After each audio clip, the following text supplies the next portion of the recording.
Oh, the blind leading the blind. We've heard it.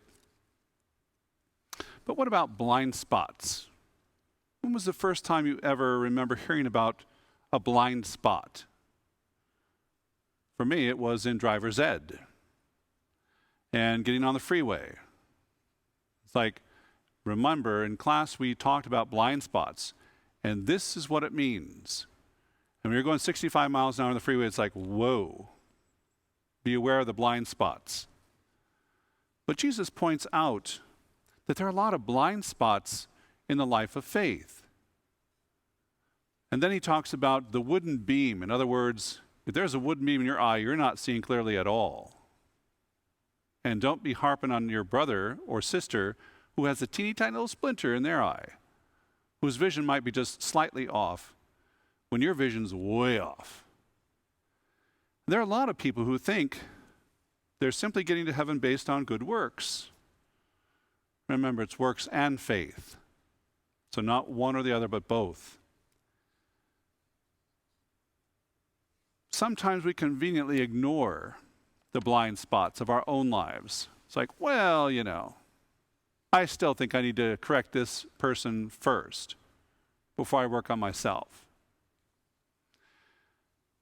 That's for some coming out of the sacrament of reconciliation, confession, if you will. We think we can see, but we really cannot. If we're honest, really honest in the depths of our hearts and souls, we all are a work in progress.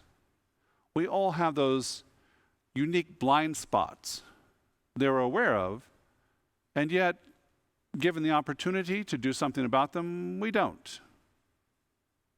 And there's where the downfall comes in. There's where we get a little bit off track.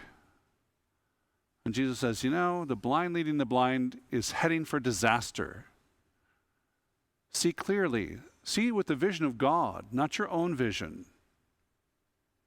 Remove the blindness of your own human nature and see through the eyes of the divine. Then you will truly see. And what you do will not be done out of arrogance, but it will always be done out of mercy and compassion.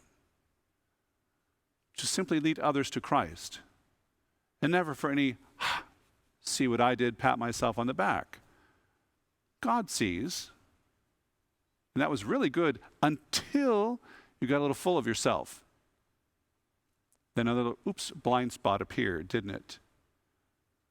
Yeah, I guess it did. So be aware. Not just when you're driving, although definitely be aware when you're driving of those unique blind spots and all the potential hazards. But in the life of faith especially, be aware of the blind spots that just creep up almost out of nowhere. And all the other hazards that sometimes we ignore to our own peril. And to the peril of our life as a disciple, as a follower of Christ. Called to bring others to Christ. Let's make sure we have the right vision. And where we lead others, we are leading them to Christ and the fullness of life.